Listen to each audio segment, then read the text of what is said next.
ये पहला कांग्रेस सरकार कह रही सी, कैप्टन साहब कह रहे सी कि जेकर केंद्र सरकार किसानां दे हक दे विच कोई फैसला नहीं करदी तां मैं अपनी पदवी तो अस्तीफा भी दे सकदा। ਪਰ ਜੋ ਭਾਜਪਾ ਦੇ ਦੋ ਐਮਐਲਏ ਸੀਗੇ ਉਹਨਾਂ ਨੇ ਇਸ ਦਾ ਬਾਈਕਾਟ ਕੀਤਾ ਅਤੇ ਉਹਨਾਂ ਨੇ ਇਹ ਇਜਲਾਸ ਅਟੈਂਡ ਹੀ ਨਹੀਂ ਕੀਤਾ। ਤਾਂ ਇੱਥੋਂ ਪਤਾ ਲੱਗਦਾ ਕਿ ਭਾਜਪਾ ਦਾ ਜਿਹੜਾ ਰੁਖ ਹੈ ਉਹ ਹਜੇ ਵੀ ਕਿਸਾਨ ਵਿਰੋਧੀ ਹੈ। ਤਾਂ ਹੋ ਸਕਦਾ ਹੈ ਕਿ ਜਿੰਨੀ ਪਰਾਲੀ ਨੂੰ ਅੱਗ ਲਾਈ ਜਾਵੇ, ਜੋ ਵੀ ਇਸ ਦੇ ਵਿੱਚ ਦੋਸ਼ੀ ਹੋਵੇਗਾ ਉਸ ਤੇ ਵੱਧ ਤੋਂ ਵੱਧ ਕਾਰਵਾਈ ਕੀਤੀ ਜਾਵੇ। ਗ੍ਰਿਫਤਾਰੀਆਂ ਵੀ ਹੋ ਸਕਦੀਆਂ ਹਨ, ਪਰਚੇ ਵੀ ਪਾਏ ਜਾ ਸਕਦੇ ਨੇ।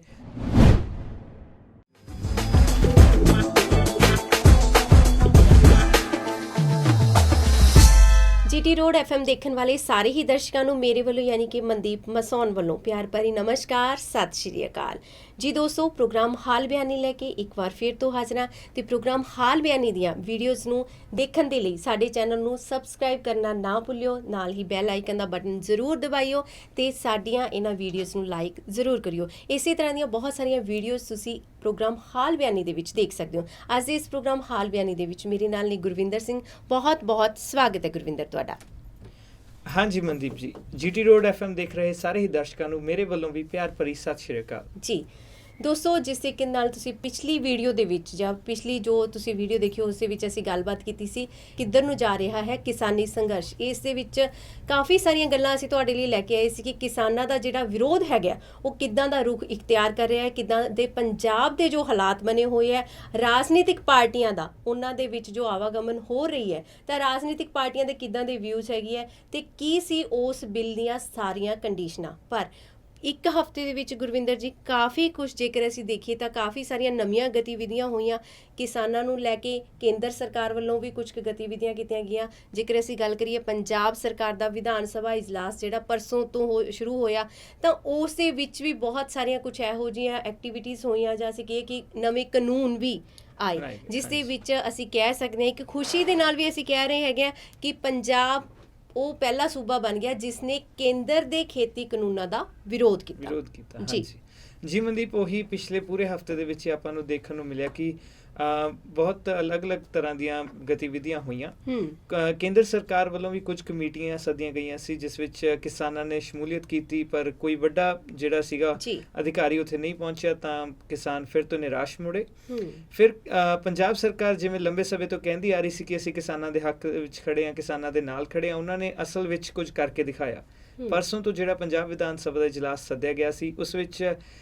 ਪੰਜਾਬ ਸਰਕਾਰ ਇੱਦਾਂ ਦੇ ਬਿੱਲ ਲੈ ਕੇ ਆਈ ਹੈ ਜੋ ਕੇਂਦਰ ਸਰਕਾਰ ਦੇ ਖੇਤੀ ਸੁਧਾਰ ਬਿੱਲ ਨੇ ਉਹਨਾਂ ਦੇ ਵਿਰੋਧ ਵਿੱਚ ਆਪਣੇ 4 ਬਿੱਲ ਲੈ ਕੇ ਆਈ ਹੈ। ਬਿਲਕੁਲ ਹਾਂਜੀ। ਤਾਂ ਇਸੇ ਤਰੀਕੇ ਨਾਲ ਗੁਰਵਿੰਦਰ ਜਿਵੇਂ ਤੁਸੀਂ ਗੱਲ ਕਰ ਰਹੇ ਹੋ ਕਿ ਪੰਜਾਬ ਸਰਕਾਰ ਜਿਹੜੀ ਹੈਗੀ ਹੈ ਖੇਤੀ ਕਾਨੂੰਨ ਜਿਹੜੇ ਖੇਤੀ ਆਰਡੀਨੈਂਸ ਪਾਸ ਕੀਤੇ ਸੀ ਕੇਂਦਰ ਸਰਕਾਰ ਨੇ ਉਹਨਾਂ ਨੂੰ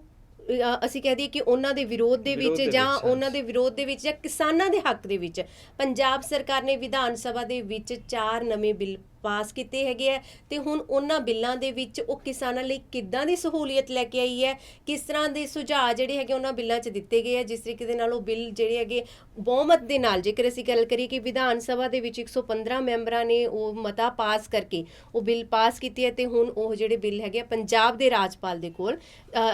ਹਸਤਾਖਰ ਦੇ ਲਈ ਅਸੀਂ ਕਹਿ ਸਕਦੇ ਹਾਂ ਕਿ ਇੱਕ ਆਖਰੀ ਜਿਹੜੀ ਉਸ ਦੇ ਵਿੱਚ ਹਸਤਾਖਰ ਜਿਹੜੇ ਬਾਕੀ ਰਹਿ ਗਏ ਹੈਗੇ ਪੰਜਾਬ ਰਾਜਪਾਲ ਦੇ ਰਹਿ ਗਏ ਆ। ਤੁਹਾਨੂੰ ਕੀ ਲੱਗਦਾ ਹੈ ਕਿ ਸਭ ਤੋਂ ਪਹਿਲਾਂ ਤਾਂ ਅਸੀਂ ਇਹੀ ਚਾਹਾਂਗੇ ਕਿ ਉਹਨਾਂ ਬਿੱਲਾਂ ਦੇ ਵਿੱਚ ਕੀ ਕੁਝ ਹੈਗਾ ਸਾਡੇ ਕਿਸਾਨ ਵੀਰਾਂ ਦੇ ਲਈ ਜਾਂ ਕਿੱਦਾਂ ਦੀ ਸਹੂਲੀਅਤ ਜਿਹੜੀ ਹੈਗੀ ਆ ਉਹ ਉਹਨਾਂ ਦੇ ਵਿੱਚ ਸ਼ਾਮਿਲ ਹੈਗੀ ਹੈ, ਜਾਂ ਅਸੀਂ ਗੱਲ ਕਰ ਸਕਦੇ ਹਾਂ ਵੀ ਜੇ ਕੇਂਦਰ ਦੇ ਜੋ ਬਿੱਲ ਸੀਗੇ ਉਹਨਾਂ ਦੇ ਵਿੱਚ ਕਿੱਦਾਂ ਦੀਆਂ ਮੋਡੀਫਿਕੇਸ਼ਨ ਜਿਹੜੀ ਹੈਗੀ ਆ ਪੰਜਾਬ ਸਰਕਾਰ ਲੈ ਕੇ ਆਈ ਹੈ। ਹਾਂਜੀ ਮਨਦੀਪ, ਜਿਵੇਂ ਲੰਬੇ ਸਮੇਂ ਤੋਂ ਹੀ ਕਿਸਾਨ ਇਹੀ ਗੱਲ ਕਹਿ ਰਹੇ ਸੀਗੇ ਕਿ ਜੋ MSP ਹੈ ਉਹ ਬੰਦ ਨਹੀਂ ਕੀਤੀ ਜਾਣੀ ਚਾਹੀਦੀ। MSP ਇੱਕ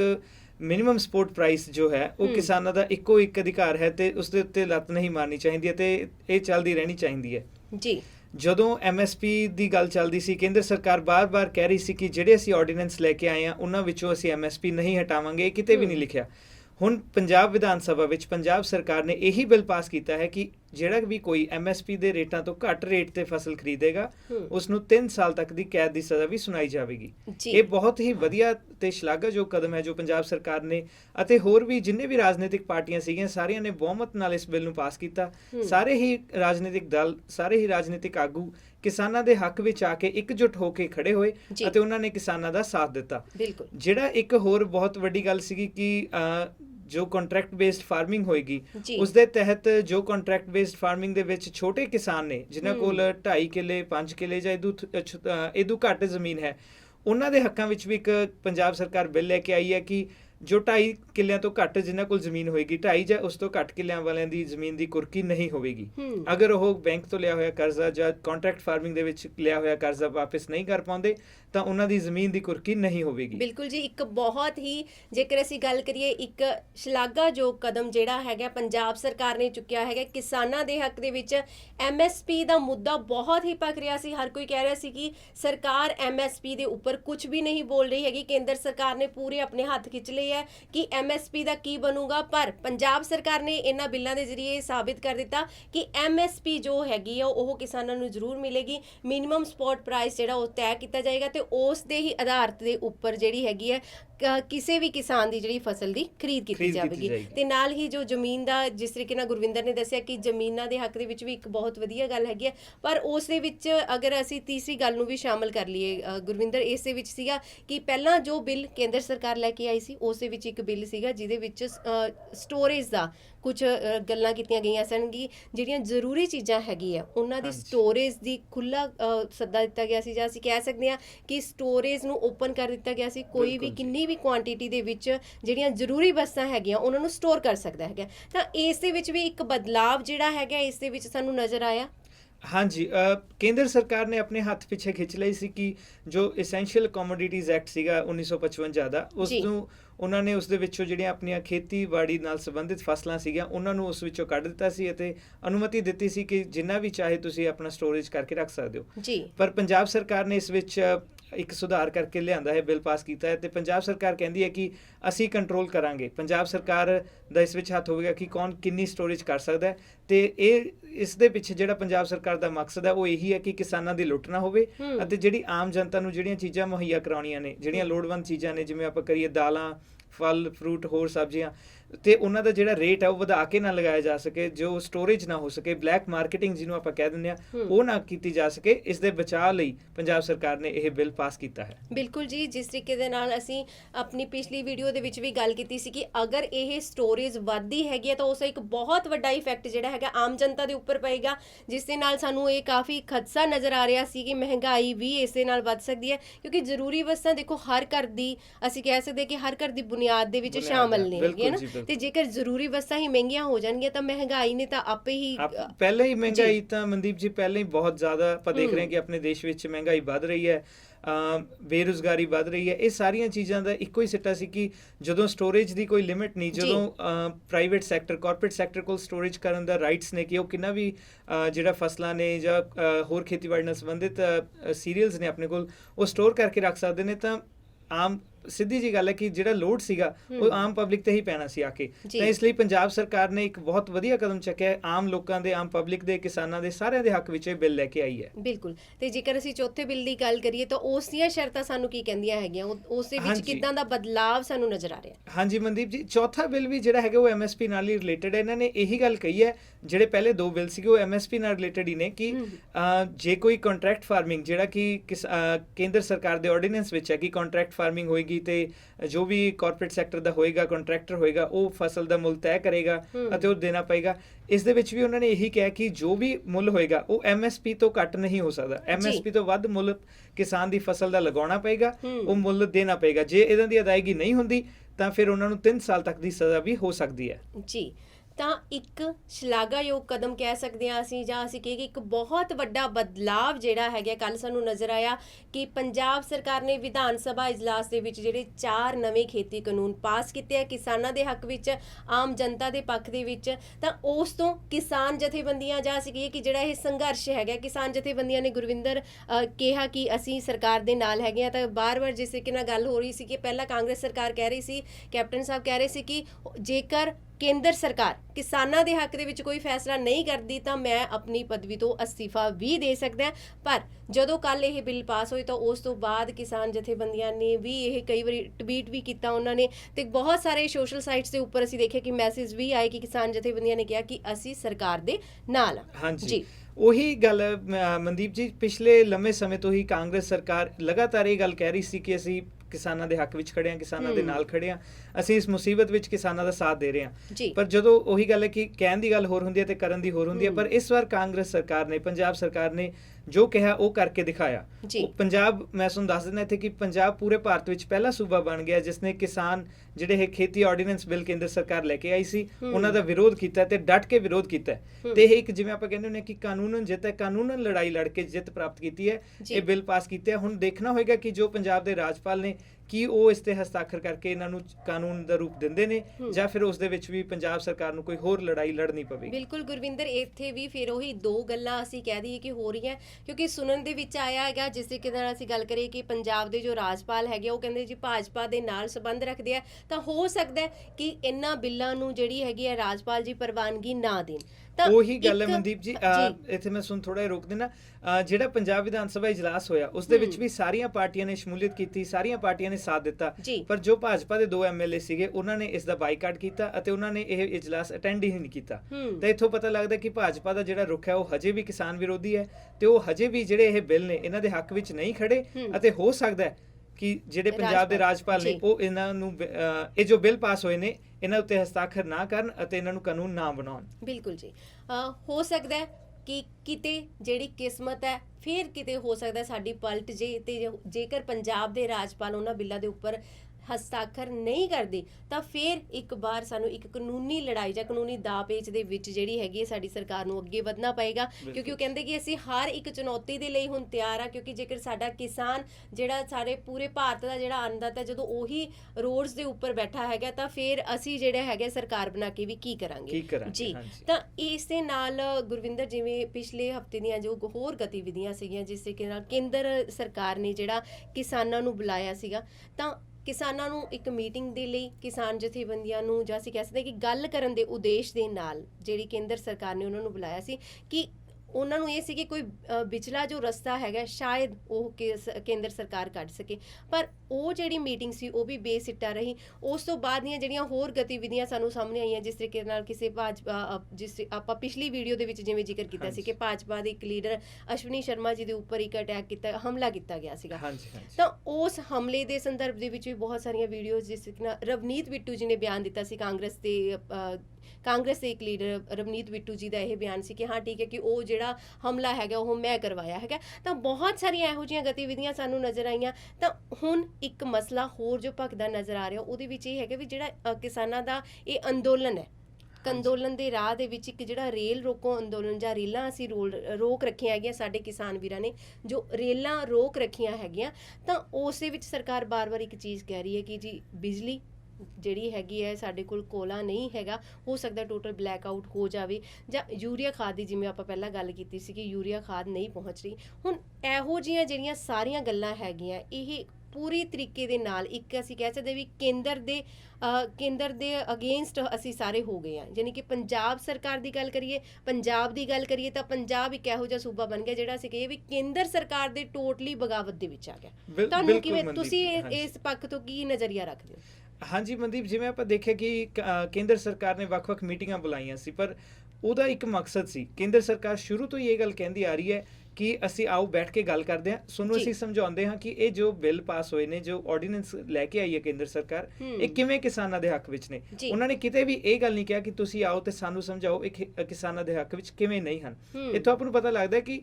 ਉਹਨਾਂ ਦੀ ਜੋ ਮੈਂਟੈਲਿਟੀ ਹੈ, ਉਹਨਾਂ ਦੀ ਜੋ ਸੋਚ ਹੈ, ਉਹ ਪਹਿਲਾਂ ਤੋਂ ਹੀ ਇਹ ਹੈ ਕਿ ਇਹ ਜੋ ਬਿੱਲ ਅਸੀਂ ਲੈ ਕੇ ਆਏ ਹਾਂ, ਜੋ ਆਰਡੀਨੈਂਸ ਦੇ ਬਿੱਲ ਅਸੀਂ ਲੈ ਕੇ ਆਏ, ਇਹ ਕਿਸਾਨਾਂ ਦੇ ਹੱਕ ਵਿੱਚ ਤਾਂ ਹੈਗੇ ਨੇ, ਉਹ ਤਾਂ ਉਹਨਾਂ ਨੇ ਮੰਨਣਾ ਹੀ ਨਹੀਂ। ਉਹਨਾਂ ਨੇ ਕੀ ਕਰਨਾ ਸੀ, ਜੋ ਕਿਸਾਨ ਚਾਹੁੰਦੇ, ਜੋ ਕਿਸਾਨ ਜਥੇਬੰਦੀਆਂ ਜਾਂਦੀਆਂ, ਉਹਨਾਂ ਨੂੰ ਕਿਸੇ ਤਰ੍ਹਾਂ ਵਰਗਲਾ ਕੇ ਉਹਨਾਂ ਨੂੰ ਇਹ ਗੱਲ ਮਨਾਉਣੀ ਸੀ ਕਿ ਜੋ ਆਰਡੀਨੈਂਸ ਪਾਸ ਕੀਤੇ ਨੇ ਉਹ ਕਿਸਾਨਾਂ ਦੇ ਹੱਕ 'ਚ ਨੇ।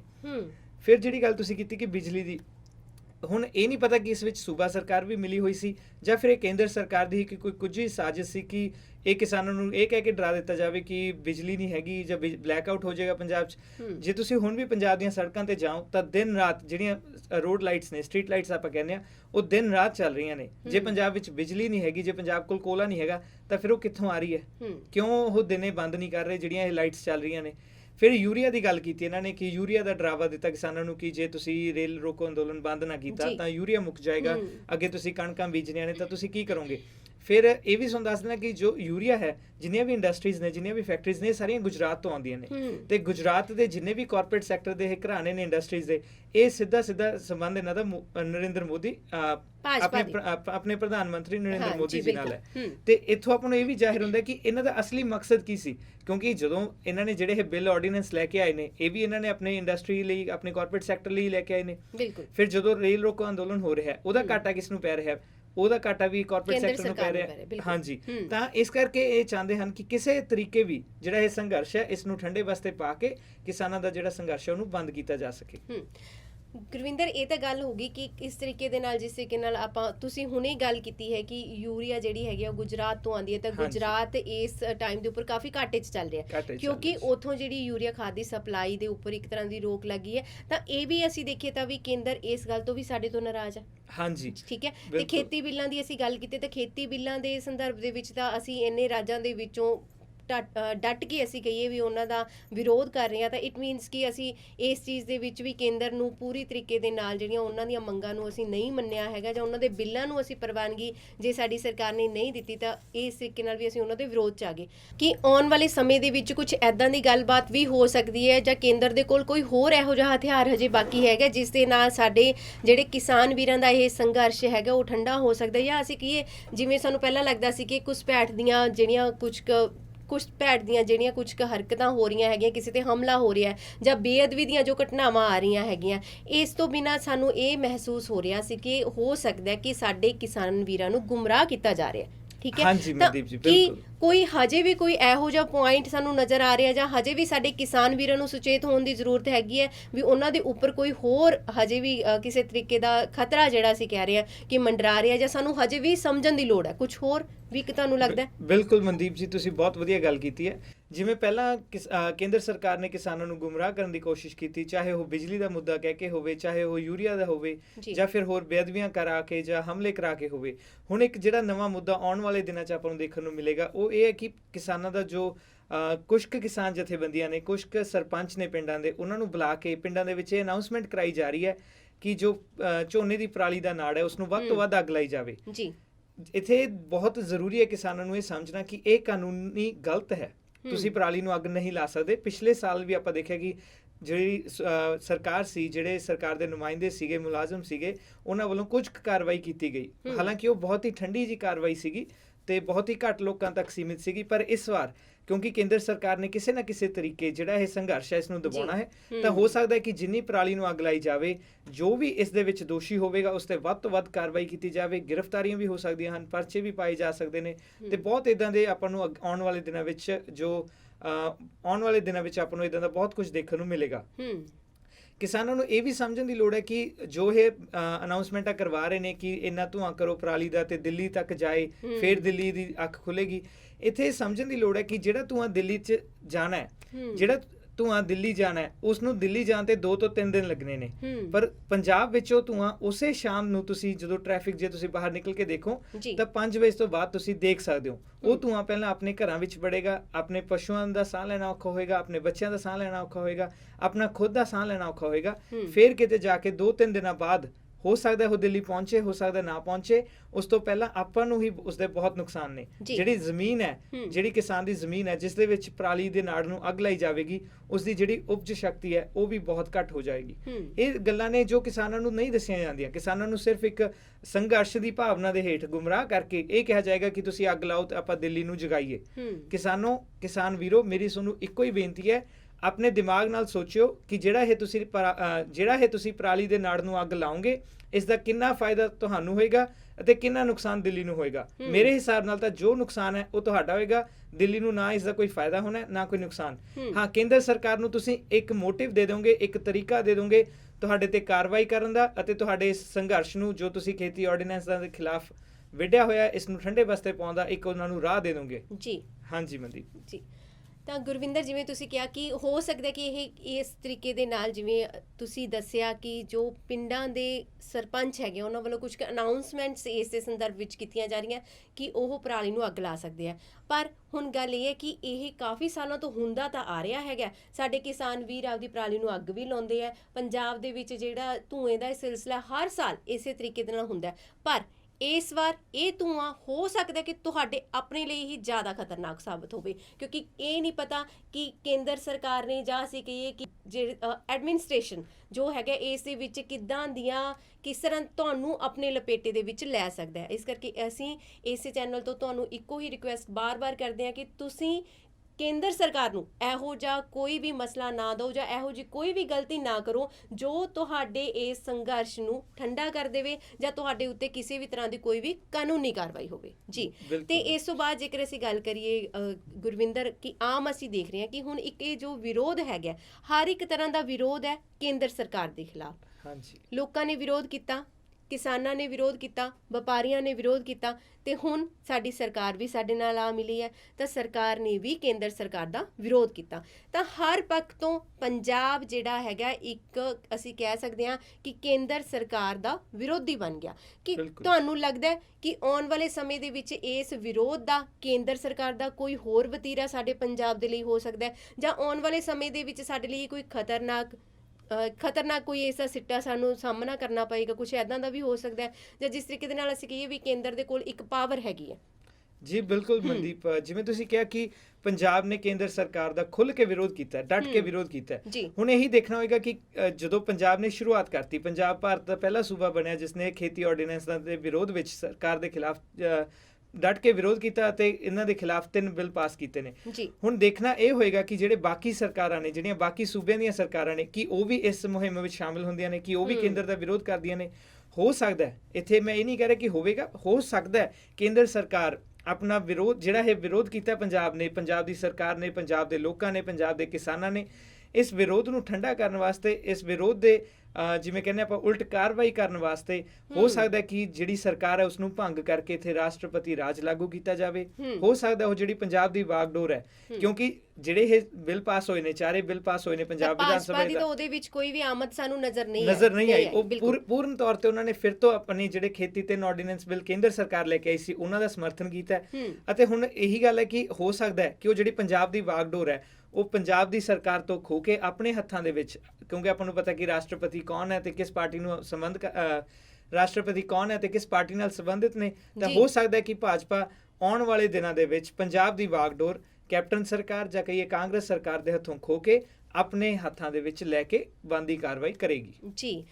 ਤਾਂ ਕੋਈ ਵੀ ਰੁਖ ਜਿਹੜਾ ਹੈਗਾ ਕੇਂਦਰ ਸਰਕਾਰ ਇਸ ਪੱਖ ਤੋਂ ਅਸੀਂ ਕਹਿ ਦਈਏ ਕਿ ਇਖਤਿਆਰ ਕਰ ਸਕਦੀ ਹੈ। ਹੁਣ ਇਹ ਤਾਂ ਰੱਬ ਹੀ ਜਾਣਦਾ ਹੈ ਕਿ ਪੰਜਾਬ ਦੇ ਲਈ ਆਉਣ ਵਾਲੇ ਸਮੇਂ ਦੇ ਵਿੱਚ ਕੇਂਦਰ ਸਰਕਾਰ ਕਿੱਦਾਂ ਦੇ ਫੈਸਲੇ ਲੈ ਕੇ ਆਏਗੀ, ਕਿਉਂਕਿ ਇਹ ਤਾਂ ਸੱਚ ਹੈ ਕਿ ਜੋ ਪੰਜਾਬ ਦੇ ਵਿੱਚ ਜੋ ਬਗਾਵਤ ਹੋ ਰਹੀ ਹੈ ਕੇਂਦਰ ਸਰਕਾਰ ਦੇ ਖਿਲਾਫ, ਇਸ ਦਾ ਕੋਈ ਨਾ ਕੋਈ ਨਤੀਜਾ ਤਾਂ ਸਾਨੂੰ ਜ਼ਰੂਰ ਦੇਖਣ ਨੂੰ ਮਿਲੂਗਾ। ਹੁਣ ਇਹ ਨਤੀਜਾ ਸਾਡੇ ਕਿੰਨਾ ਹੱਕ ਦੇ ਵਿੱਚ ਹੁੰਦਾ ਹੈ ਤੇ ਕਿੰਨਾ ਸਾਡੇ ਵਿਰੋਧੀ ਹੋਊਗਾ, ਇਹ ਤਾਂ ਆਉਣ ਵਾਲਾ ਸਮਾਂ ਹੀ ਦੱਸੇਗਾ। ਪਰ ਕੇਂਦਰ ਸਰਕਾਰ ਪੰਜਾਬ ਦੇ ਲਈ ਜੋ ਵੀ ਫੈਸਲੇ ਲਏਗੀ ਉਹ ਪੰਜਾਬ ਦੇ ਹੱਕ ਦੇ ਵਿੱਚ ਹੋਣਗੇ ਜਾਂ ਪੰਜਾਬ ਦੇ ਵਿਰੋਧ ਦੇ ਵਿੱਚ ਹੋਣਗੇ। ਪਰ ਇਸ ਸਮੇਂ ਤੇ ਸਾਨੂੰ ਜ਼ਰੂਰਤ ਹੈ ਇਕਜੁੱਟਤਾ ਦੀ। ਇਸ ਸਮੇਂ ਸਾਨੂੰ ਜ਼ਰੂਰਤ ਹੈ ਕਿ ਸਾਡਾ ਇਹ ਕਿਸਾਨ ਵੀਰਾਂ ਦਾ ਜੋ ਸੰਘਰਸ਼ ਜੋ ਚੱਲ ਰਿਹਾ ਹੈਗਾ ਉਸ ਨੂੰ ਬਣਾਈ ਰੱਖਣ ਦੀ ਤੇ ਜ਼ਰੂਰਤ ਹੈਗੀ ਹੈ। ਸਭ ਤੋਂ ਵੱਡੀ ਤਾਂ ਜਿਹੜੀ ਇੱਕ ਖਾਸ ਗੱਲ ਇਸ ਦਿਨ ਦੇ ਵਿੱਚ ਮੇਨ ਹੈਗੀ ਹੈ ਉਹ ਹੈ ਕਿ ਕੋਸ਼ਿਸ਼ ਇਹ ਹੈ ਕਿ ਰਾਜਪਾਲ ਜੀ ਉਹਨਾਂ ਬਿੱਲਾਂ ਦੇ ਉੱਪਰ ਸਾਈਨ ਕਰ ਦੇਣ, ਤਾਂ ਉਸ ਤੋਂ ਬਾਅਦ ਪੰਜਾਬ ਸਰਕਾਰ ਦੇ ਲਈ ਇੱਕ ਛੋਟੀ ਜੀ ਅਸੀਂ ਕਹਿ ਦਈਏ ਕਿ ਸੁੱਖ ਦਾ ਸਾਹ ਕਿਸੇ ਪਾਸੇ ਸਾਨੂੰ ਨਜ਼ਰ ਆਏਗਾ ਜੀ, ਇੱਕ ਰਾਹਤ ਸਾਡੇ ਲਈ ਬਣ ਜਾਏਗੀ ਅਗਰ ਰਾਜਪਾਲ, ਪੰਜਾਬ ਦੇ ਰਾਜਪਾਲ ਉਸ ਦੇ ਉੱਪਰ ਸਾਈਨ ਕਰ ਦਿੰਦੇ ਹੈਗੇ ਆ। ਇੱਥੇ ਇਹ ਵੀ ਗੱਲ ਹੈ ਮਨਦੀਪ,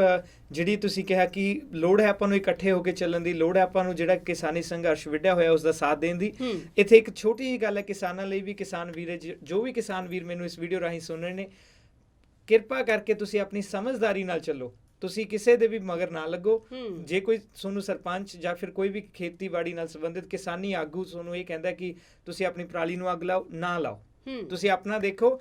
ਕਿਉਂਕਿ ਜਦੋਂ ਕਾਰਵਾਈ ਹੋਊਗੀ, ਜਦੋਂ ਪਰਚੇ ਪੈਣੇ ਨੇ, ਜਦੋਂ ਗ੍ਰਿਫਤਾਰੀਆਂ ਹੋਣੀਆਂ ਨੇ, ਨਾ ਉਦੋਂ ਕਿਸੇ ਸਰਪੰਚ ਨੇ ਤੁਹਾਡੇ ਨਾਲ ਖੜਨਾ ਹੈ, ਨਾ ਕਿਸੇ ਕਿਸਾਨ ਆਗੂ ਨੇ ਨਾਲ ਖੜਨਾ ਹੈ। ਉਹ ਕਾਰਵਾਈ ਤੁਹਾਡੇ ਤੇ ਹੋਏਗੀ, ਉਹ ਬੰਦੀ, ਤੁਸੀਂ ਕਾਨੂੰਨੀ ਰੂਪ 'ਚ ਤੁਸੀਂ ਗਲਤ ਹੋਵੋਗੇ, ਉਹ ਸਰਪੰਚ ਜਾਂ ਫਿਰ ਉਹ ਕਿਸਾਨੀ ਆਗੂ ਗਲਤ ਨਹੀਂ ਹੋਵੇਗਾ। ਜਿਹੜਾ ਧੂਏ ਦਾ ਨੁਕਸਾਨ ਹੈ ਉਹ ਵੀ ਪਹਿਲਾਂ ਤੁਹਾਡੇ ਆਪਣੇ ਪਰਿਵਾਰ ਨੂੰ ਹੋਏਗਾ, ਫਿਰ ਜਾ ਕੇ ਦਿੱਲੀ ਬੈਠੇ ਕਿਸੇ ਵੀ ਲੀਡਰ ਨੂੰ ਹੋਏਗਾ। ਹਾਂਜੀ, ਤਾਂ ਜ਼ਰੂਰਤ ਹੈਗੀ ਹੈ ਕਿ ਇਸ ਵਾਰ ਜਿਹੜਾ ਹੈਗਾ ਸਾਡੇ ਕਿਸਾਨ ਵੀਰ ਆਪਣਾ ਥੋੜਾ ਜਿਹਾ ਫਾਇਦਾ ਨਾ ਦੇਖਣ, ਕਿ ਪਰਾਲੀ ਨੂੰ ਸਾੜਨ ਨਾ, ਤੇ ਆਪਣਾ ਜਿਹੜਾ ਫਾਇਦੇ ਨੂੰ ਇੱਕ ਵਾਰੀ ਆਪਣੇ ਸਾਈਡ ਦੇ ਉੱਪਰ ਰੱਖ ਕੇ ਤਾਂ ਪਰਾਲੀ ਨੂੰ ਅੱਗ ਨਾ ਲਾਉਣ, ਕਿਉਂਕਿ ਕਿਸੇ ਵੀ ਦਾਅ ਪੇਚ ਦੇ ਵਿੱਚ ਤੁਸੀਂ ਉਲਝ ਸਕਦੇ ਹੋ ਤੇ ਸਾਨੂੰ ਕਿਤੇ ਵੀ ਉਲਝਾਇਆ ਜਾ ਸਕਦਾ ਹੈ। ਤੇ ਇਸ ਲਈ ਜ਼ਰੂਰੀ ਹੈ ਕਿ ਅਸੀਂ ਆਪਦੀ ਜਿਹੜੀ ਹੈਗੀ ਆ ਹਰ ਇੱਕ ਤਰ੍ਹਾਂ ਦੀ ਇਹਤਿਆਤ ਵਰਤ ਕੇ ਚੱਲੀਏ, ਕਿਉਂਕਿ ਅਸੀਂ ਨਹੀਂ ਜਾਣਦੇ ਕਿ ਸਰਕਾਰਾਂ ਕਿਸ ਦੇ ਵੱਲ ਹੈ। ਠੀਕ ਹੈ ਕਿ ਸਰਕਾਰ ਨੇ ਇੱਕ ਵਾਰੀ ਬਿੱਲ ਜ਼ਰੂਰ ਪਾਸ ਕੀਤੇ ਹੈ, ਪਰ ਇਹ ਨਹੀਂ ਪਤਾ ਕਿ ਆਉਣ ਵਾਲੇ ਦਿਨਾਂ ਦੇ ਵਿੱਚ ਜੇ ਰਾਜਪਾਲ ਜੀ ਉਸ ਦੇ ਉੱਪਰ ਸਾਈਨ ਨਹੀਂ ਕਰਦੇ ਤਾਂ ਅਗਲਾ ਜਿਹੜਾ ਪੜਾਅ ਹੈਗਾ ਉਹ ਸਰਕਾਰ ਦਾ ਕੀ ਹੋਵੇਗਾ ਜਾਂ ਕੇਂਦਰ ਸਰਕਾਰ ਦਾ ਕੀ ਰੁਖ ਹੋਵੇਗਾ। ਇਹਨਾਂ ਸਾਰੀਆਂ ਚੀਜ਼ਾਂ ਦੇ ਲਈ ਸਾਨੂੰ ਪੂਰੀ ਤਰੀਕੇ ਦੇ ਨਾਲ ਪ੍ਰਪੇਅਰ ਰਹਿਣਾ ਪਏਗਾ। ਪਰ ਜ਼ਰੂਰਤ ਇਹੀ ਹੈ ਕਿ ਅਸੀਂ ਆਪਣੇ ਅੰਦੋਲਨ ਨੂੰ ਕਿਸੇ ਵੀ ਤਰੀਕੇ ਦੇ ਨਾਲ ਜਾਂ ਕਿਸੇ ਦੀਆਂ ਗੱਲਾਂ ਦੇ ਵਿੱਚ ਆ ਕੇ ਜਾਂ ਬਿੱਲ ਪਾਸ ਹੋਣ ਦੇ ਕਰਕੇ ਅਸੀਂ ਠੰਡੇ ਬਸਤੇ ਦੇ ਵਿੱਚ ਨਾ ਪਾਈਏ। ਇਸੇ ਨਾਲ ਹੀ ਮੈਨੂੰ ਮਨਦੀਪ ਮਸੋਨ ਨੂੰ ਅੱਜ ਦਾ ਪ੍ਰੋਗਰਾਮ ਹਾਲ ਬਿਆਨੀ ਇੱਥੇ ਹੀ ਖਤਮ ਕਰਨ ਦੀ ਦਿਓ ਆਗਿਆ। ਤੇ ਗੁਰਵਿੰਦਰ ਜੀ ਤੁਹਾਡਾ ਵੀ ਬਹੁਤ-ਬਹੁਤ ਧੰਨਵਾਦ। ਹਾਂਜੀ ਮਨਦੀਪ, ਤੁਹਾਡਾ ਵੀ ਬਹੁਤ-ਬਹੁਤ ਧੰਨਵਾਦ। ਅਤੇ ਦਰਸ਼ਕਾਂ ਨੂੰ ਵੀ ਮੈਂ ਇੱਥੇ ਕਹਿਣਾ ਚਾਹੁੰਦਾ ਕਿ ਜੇਕਰ ਤੁਹਾਨੂੰ ਸਾਡੀ ਇਹ ਡਿਸਕਸ਼ਨ ਵਧੀਆ ਲੱਗੀ, ਜੇਕਰ ਤੁਹਾਨੂੰ ਸਾਡਾ ਇਹ ਪ੍ਰੋਗਰਾਮ ਵਧੀਆ ਲੱਗਿਆ ਤਾਂ ਇਸ ਵੀਡੀਓ ਨੂੰ ਵੱਧ ਤੋਂ ਵੱਧ ਲਾਈਕ ਤੇ ਸ਼ੇਅਰ ਕਰਿਓ ਅਤੇ ਹੋਰ ਇਦਾਂ ਦੀਆਂ ਵੀਡੀਓਜ਼ ਦੇਖਣ ਲਈ ਸਾਡਾ ਚੈਨਲ ਜ਼ਰੂਰ ਸਬਸਕ੍ਰਾਈਬ ਕਰਿਓ ਅਤੇ ਬੈਲ ਆਈਕਨ ਵੀ ਦਬਾਇਓ। ਧੰਨਵਾਦ ਜੀ।